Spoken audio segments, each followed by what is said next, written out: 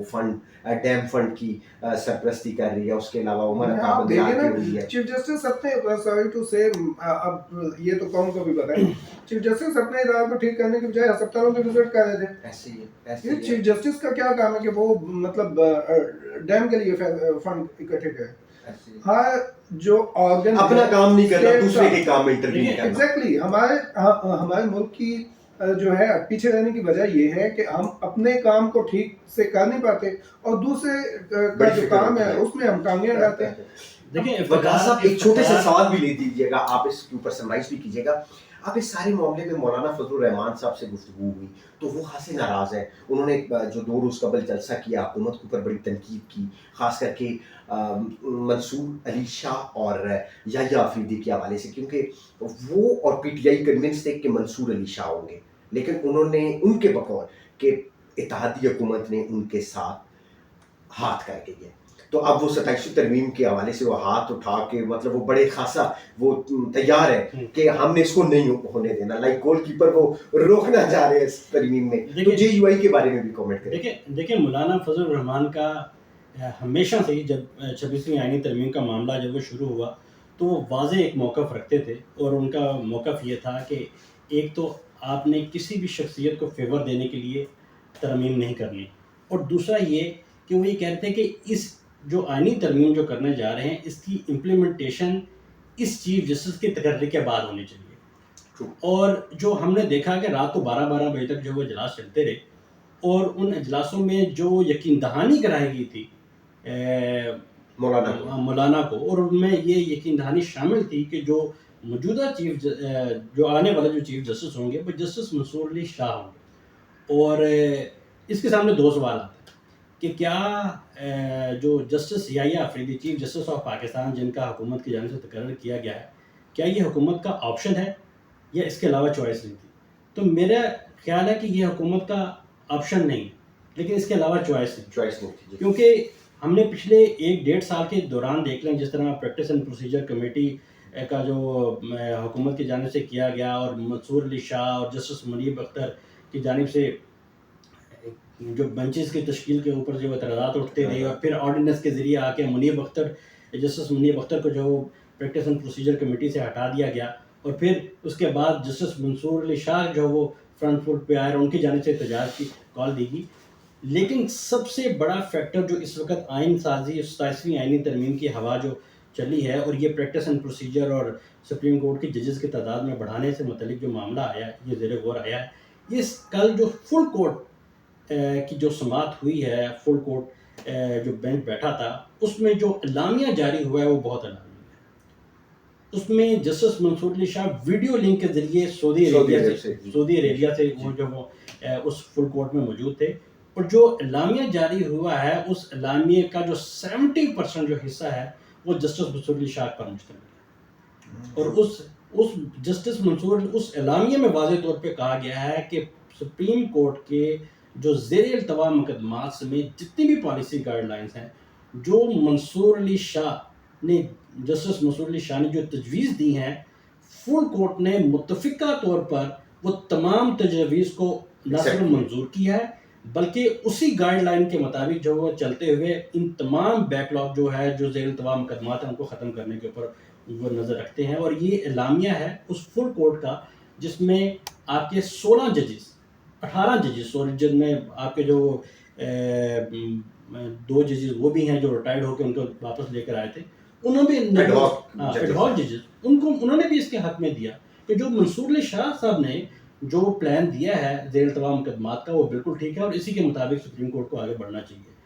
اب حکومت کے لیے بڑی الارمنگ سچویشن ہے منصور علی شاہ کا راستہ روکنا کہ چاہیے جو راستہ روکنا چاہ رہے تھے جسٹس منیب اختر اور جسٹس منصور علی شاہ کا،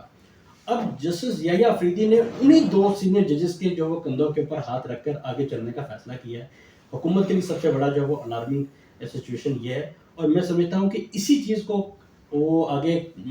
ختم کرنے کے لیے حکومت اب قانون سازی کی طرف جانے جا رہی ہے. دوسری بات یہ کہ جسٹس افتخار چودھری جو سابق چیف جسٹس تھے، ان کے دور میں ایک چیز جو وہ ایک ٹرم جو وہ سامنے آئی تھی، پرو اسٹیبلشمنٹ اور اینٹی اسٹیبلشمنٹ جو وہ نیریٹو. اور اس وقت کے بعد جو وہ پرو اسٹیبلشمنٹ اور اینٹی اسٹیبلشمنٹ جو وہ چیف جسٹس کے حوالے سے باتیں جو ججز کے حوالے سے میں جوڈیشری میں کہ پرو اور اینٹی اسٹیبلشمنٹ. اور اگر آپ اس سے دیکھ کے ابھی تک جسٹس قاضی فائصہ جو سابق چیف جسٹس تھے، جو ان تک اگر دیکھیں تو جتنے بھی اسٹیبلشمنٹ ہیں ان کے اوپر یہ داغ لگا جاتا رہا کہ یہ پرو اسٹیبلشمنٹ جو وہ چیف جسٹس رہے ہیں، اور انہوں نے ہمیشہ کسی نہ کسی سطح کے اوپر اسٹیبلشمنٹ کو جو ہے وہ فیور دی ہے. وہ بشک جسٹس قاضی فائصہ کی صورت میں دیکھ لیں، آپ جسٹس افتخار محمد چودھری کی صورت میں دیکھ لیں، آپ جسٹس ناصر الملک کی صورت میں دیکھ لیں، ایون آپ جسٹس ثاقب نثار کی صورت میں دیکھ لیں کہ انہوں نے پولیٹیکل جتنی بھی فورسز تھی ان کو انڈرمائن کیا اور اسٹیبلشمنٹ کے جو وہ فیور میں کئی فیصلے دیے، جس کی وجہ سے آج یہ حالات دیکھنے پڑ رہے ہیں کہ آپ کا فل کورٹ جو ہے وہ ایک سائڈ کے اوپر بیٹھ کر جو وہ سینئر ججز کے ساتھ ان ججز کو جن کو آپ نے ہٹانے کی کوشش کی ان کے ساتھ بیٹھ کر اب وہ بڑے مین ڈرائیونگ سیٹ پہ آ گئے اور حکومت کو اسی چیز سے ڈر لگ رہا ہے، اور اسی لیے ان کا راستہ روکنے کے لیے، کیونکہ آپ دیکھیں ناظرین کو یہ بتانا بھی ضروری ہے کہ مخصوص نشستوں کا جو فیصلہ تھا اس میں فل کورٹ 13 رکنی بینچ نے یہ معاملہ سنا. سابق چیف جسٹس قاضی فائز عیسیٰ انہوں نے اختلافی نوٹ لکھا اور انہوں نے کہا کہ مطلب انہوں نے منصور علی شاہ کا جو فیصلہ تھا، مطلب جو 8 رکنی بینچ کا فیصلہ تھا، اس پر انہوں نے کہا کہ یہ غلط فیصلہ ہے. تو اب جے یو آئی بھی ناراض ہے. دیکھیں ہم وہ 13 رکنی فل کورٹ تھا،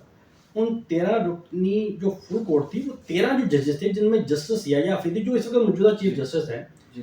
انہوں نے جو بنیادی طور پہ 3% 4% تھے، ان میں سے 3 کی حمایت کی. نمبر 1 یہ انہوں نے کہا کہ یہ P T I political party ہے. دوسرا انہوں نے کہا کہ جو 39 لوگ جنہوں نے نامینیشن پیپرز میں پی ٹی آئی کے ساتھ ایفیلیشن شو کی ہے، وہ 39 بندے پاکستان تحریک انصاف کے. اور تیسرا انہوں نے کہا کہ ہاں جو 40 بندوں کی بات کی جا رہی ہے جنہوں نے پارٹی ایفیلیشن ظاہر نہیں کی، وہ جو ہے وہ آزاد ہوں گے، اور ان کے جو وہ آپ سنیت ہاتھ کونسل میں اگر انہیں جوائن کر لیا تو وہ سنیت ہاتھ کونسل کے جو ممبر ڈکلیئر کیے جائیں گے. اب معاملہ یہ ہے کہ الیکشن کمیشن کی جانب سے ان 39 بندوں کے نوٹیفیکیشن جاری کیے جانے کے باوجود قومی اسمبلی نے انہیں پاکستان تحریک انصاف کا جو وہ ابھی تک ممبر ظاہر نہیں کیا. یہ دو بڑی جو ادارے ہیں، آئینی ادارے ہیں، ان کے درمیان جب وہ ایک محاذ رائی کی جو وہ سچویشن کھڑی ہوگی. اور میں سمجھتا ہوں کہ آنے والے دنوں میں جو لوگ یہ سمجھتے ہیں کہ جسٹس یحییٰ افریدی کو بطور چیف جسٹس جو وہ تعینات کرنے کے بعد جو حکومت سکون میں نہیں بیٹھی، حکومت جو وہ سیف زون میں آ گئی ہے، تو یہ میں سمجھتا ہوں کہ جو وہ ان کی غلط فہمی ہے اور بڑا سرپرائز آنے والا ہے. کیونکہ میں ناظرین کو یہ بھی بتاؤں کہ جب یہ سارا معاملہ چل رہا تھا اور کمیٹی کی جانب سے یہ ابھی تک 26ویں آئینی ترمیم کے اوپر کنسنسس پیدا کرنے کی کوشش کی جا رہی تھی، تو میرے ایک بڑے خاص ذرائع ہیں، انہوں نے مجھے خبر دی کہ جسٹس منصور علی شاہ چیف جسٹس نہیں ہوں گے، جسٹس یحییٰ آفریدی کو بطور چیف جسٹس آف پاکستان لایا جا رہا ہے. اس وقت میں نے ٹویٹ بھی کیا اور لوگوں کی جانب سے میرے اس ٹویٹ کو سیریس نہیں لیا گیا اور کہا کہ یہ جھوٹ پر مبنی خبر ہے. اور باقی سارے جو ہمارے دوست تھے انہوں نے جسٹس منصور علی شاہ کے حوالے سے ٹویٹس کر رہے تھے کہ وہ چیف جسٹس آف پاکستان ہوں گے، لیکن وقت نے ثابت کیا. اور میرے اسی سورس سے جب جسٹس یحییٰ آفریدی چیف جسٹس بنے تو میں نے ان سے پوچھا کہ سر اب نیکسٹ کیا ہونے جا رہا ہے، تو انہوں نے کہا نیکسٹ اب ایک جنگ شدت اختیار کرنی جا رہی ہے، حکومت اور عدلیہ کے آمنے سامنے آنے لگے ہیں. اور اس میں یقینی طور پر جو وجہ ہے وہ الیکشن کمیشن آف پاکستان ہے، کیونکہ الیکشن کمیشن آف پاکستان اس وقت جو ہے وہ نہ عدلیہ کی بات مان رہے ہیں اور نہ ہی پارلیمنٹ کی جانب سے جو لکھے گئے خطوط ہیں اس کے اوپر ابھی تک انہوں نے جواب نہیں دیا اور اس کے حوالے سے بھی کوئی فیصلہ نہیں کیا. اور میری الیکشن کمیشن سے جب بات ہوئی تو انہوں نے مجھے کہا انہوں نے مجھے کہا کہ جب ایک طرف سپریم کورٹ کا فیصلہ ہو اور ایک طرف قانون سازی ہو تو ہم قانون سازی ماننے کے تابع ہیں، اور یہ سپریم کورٹ اپنے فیصلے میں بتا چکی ہے. لیکن سپریم کورٹ نے اس معاملے کے اوپر بڑا ایکسپلین اپنا جسٹس منصور علی شاہ نے ایک وضاحتی نوٹ بھی پیش کیا ہے، بھی آئے فیصلوں کے اور اوپر. جی فیصلوں کے اوپر ہے. اور اس وقت ایک تو حکومت کے اندر جو ہے اتحادیوں کے درمیان بھی اس وقت جو ہے 27ویں آئینی ترمیم کو لے کر خاصی جو ہے وہ بے چینی بھی پائی جا رہی ہے، اور وہ ایک دوسرے پہ اب اعتماد بھی نہیں کر رہے. دیکھیں اعتماد کی بات چھوڑیں، پہلے تو میں مولانا فضل الرحمان صاحب کو اس بات کا کریڈٹ دینا چاہوں گا کہ وہ جس طرح وقاص بات کر رہے تھے کتنی ترمیموں پہ مشتمل تھی، اور جو پہلا ڈرافٹ تھا 81 اور 22 پہ آگے 22 پہ آگے، اور وہ ترمیم اراکین پارلیمنٹ سے جیسے کہتے ہیں نا بلائنڈ فولڈلی ان کو بتایا بھی نہیں گیا، ان کو پتہ بھی نہیں ہے اس میں ہے کیا. انہیں کہا جا رہا تھا کہ آج رات 12 بجے تک یہ کرنی ہے، اور صرف 5 کاپیاں. جو میرا کچھ ایک سورس تھا وہ بڑی عام پوزیشن پہ بیٹھے ہوئے تھے، وہ کہہ رہا تھا صرف 5 کاپیاں پرنٹ کی ہیں.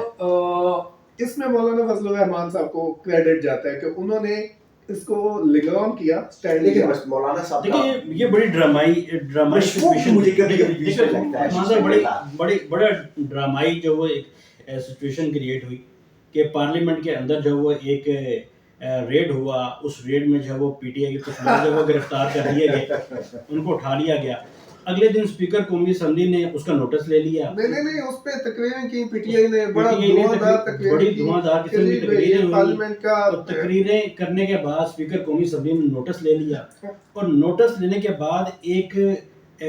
پارلیمنٹری کمیٹی تشکیل دی گئی. ایسے اور اس سے پہلے بھی بتا دیں کہ وہ جو پارلیمنٹ کا الیکٹریشین ہے، پلمبر ہے، اس کو سسپینڈ کر دیا. سسپینڈ کرنے کے بعد ایک پارلیمنٹری کمیٹی تشکیل دی، اور اس پارلیمنٹری کمیٹی کے جو ٹی او آرز میں شامل کیا گیا وہ یہ نہیں کہ ان لوگوں کو گرفتار کس نے کیا پارلیمنٹ کی حدود سے، بلکہ اس کے برعکس جو ٹی او آرز میں شامل کیا گیا وہ یہ ہے کہ آئین سازی، قانون سازی اور پارلیمنٹ کے جو معاملات ہیں ان کو سموتھ طریقے سے چلانے کا معاملہ. وقاص صاحب بول تو ٹی او آرز، ایک سیکنڈ سوری آپ کو قطع کلامی کی معافی، بعد میں بات کرتے ہیں. پہلے یہ پی ٹی آئی کے لوگ اس میں شامل کیوں ہوئے، وہ یہ تھا کہ پی ٹی آئی والے شور مچا رہے تھے سینٹ میں، قومی اسمبلی میں شور مچا رہے تھے کہ دیکھیں جی پارلیمان کا جو تقدس ہے وہ پامال کیا گیا ہے، یہاں کے اندر آ کے لوگوں نے گرفتار کیا، ان کو پروو کیا جائے. تو اسپیکر نے کہا ٹھیک ہے اس پہ ہم ایک کمیٹی بناتے ہیں. اسپیکر نے کہا تھا چیئرمین سینٹ نے اسپیکر نے اس معاملے میں کہا تھا کہ تو بیسیکلی وہ کمیٹی تشکیل دی گئی کہ اس معاملے کو پروو کرے. اچھا جب اس کے ٹی او آرز نکلے تو وہ ٹی او آرز میں آئین سازی اور قانون سازی بھی ڈال دی گئی. تو یہ سر بڑا انٹرسٹنگ سچویشن تھی. میرا خیال ہے عثمان صاحب اب ہمارے جو پروڈیوسر صاحب ہیں وہ کہہ رہے ہیں کہ یار ٹائم بڑا شارٹ ہے. آپ کا بہت ناظرین، ایک تو آپ کا دیکھنے کا بڑا شکریہ. ہم اس پر جو آئین میں ترمیم کے حوالے سے جو بھی پیش رفت ہوگی اس حوالے سے ہم آپ کو اپڈیٹ کرتے رہیں گے، اور پریکٹس اینڈ پروسیجر بل میں جو ترمیم ہوگی اس حوالے سے بھی آپ کو اپڈیٹ کرتے رہیں گے. آپ کا دیکھنے کا شکریہ. وقاص صاحب آپ نے جوائن کیا، نعیم صاحب آپ نے جوائن کیا، اور ہمارے پروڈیوسر صاحب آپ کا بہت شکریہ. اجازت دیجیے، اللہ حافظ.